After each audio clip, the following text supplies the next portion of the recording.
Coucou, c'est Mathieu de Cards Microlearning. Dans cette vidéo, je vais vous montrer comment ajouter vos apprenants et gérer des groupes d'apprenants. Vous allez voir, c'est très utile. Tout d'abord, une fois que vous êtes connecté à Cards, c'est très simple, vous vous rendez dans le menu Apprenants. Vous allez voir ici la liste de vos apprenants, tout simplement. Donc là, en fait, il suffit de cliquer en haut à droite du tableau sur Ajouter un apprenant et vous allez pouvoir ici renseigner toutes les informations utiles et importantes pour définir vos apprenants. Déjà, leur choisir un rôle, apprenant ou manager. Donc les managers, souvenez-vous, sont ceux qui peuvent créer de nouvelles formations et éditer les formations qu'ils ont créées. Un apprenant va pouvoir consulter les formations que vous allez lui partager. Vous pouvez ensuite choisir la langue de son interface, mais aussi choisir de renseigner ici son prénom, son nom, son adresse mail. Ce sont les 3 champs obligatoires en plus de rôle et de langue. Ensuite, vous pouvez, si vous le souhaitez, et si vous voulez conserver des informations en plus sur vos apprenants, renseigner leur numéro de téléphone et éventuellement l'entreprise. Si vous activez ici la petite case classement, ce qui va se passer, c'est que votre apprenant, il va avoir dans le menu progression de Cards Microlearning sur son app mobile, sur sa tablette ou dans la version web, eh bien il va avoir aussi un onglet classement.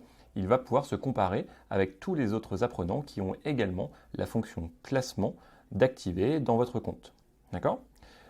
Vous pouvez également ici cocher tout en bas de l'écran la petite case notifier l'apprenant par mail pour la création de son compte. Ce qui fait qu'une fois que vous aurez mis le nom, prénom, l'adresse mail de votre apprenant, vous cliquez sur cette case, vous faites enregistrer, et bien en fait votre apprenant va recevoir un email pour l'inviter à définir son mot de passe et ensuite accéder à Cards Microlearning sur mobile, tablette ou ordinateur. Autre info, tout en haut à droite, vous retrouvez la photo de profil. Vous pouvez définir une photo de profil pour votre apprenant. Sachez qu'il pourra le faire lui-même, bien évidemment. Et enfin, vous allez retrouver ici cette notion de groupe. Ici, groupe, vous allez pouvoir sélectionner les groupes d'apprenants que vous avez déjà créés. Alors justement, allons voir ça ensemble.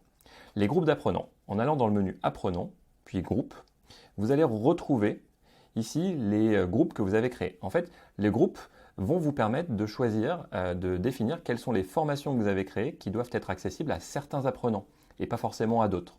Donc en fait, ce qui est très utile, c'est de créer des groupes et d'ajouter dans chaque groupe des apprenants, mais aussi des formations. Comme ça, vous pourrez choisir qui accède à quoi. Donc pour créer un groupe, c'est très simple. Vous cliquez en haut à droite sur Créer un groupe. Vous le nommez, par exemple ici, Onboarding Cards. Description, c'est pour les nouveaux arrivants chez Cards. Tac. Je peux choisir d'activer ici le classement pour tout le groupe ou pas. Donc là, je vais dire non pour l'instant.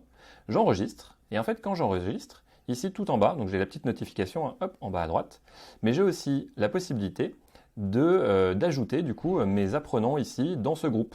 Donc là par exemple, je vais me sélectionner, je pourrais éventuellement rechercher mes apprenants. Hop, je viens d'ajouter mon apprenant numéro 1 du coup dans mon groupe et je vais choisir que ce groupe-là va pouvoir accéder à certaines formations. Donc ici en bas, dans le menu du coup dans l'encart formation, je vais choisir d'ajouter ma formation, par exemple ici bonne année. Et voilà, le tour est joué. C'est enregistré. Ce qui veut dire que si je reviens dans le menu ici apprenant groupe, je retrouve Onboarding Cards pour les nouveaux arrivants chez Cards avec un apprenant et une formation. Si mes apprenants se connectent du coup sur l'interface de Cards, ils vont du coup avoir dès maintenant accès à cette formation. Voilà, vous voyez, c'est assez simple du coup d'ajouter des nouveaux apprenants, de créer des groupes pour choisir, de dire qui accède à quelle formation.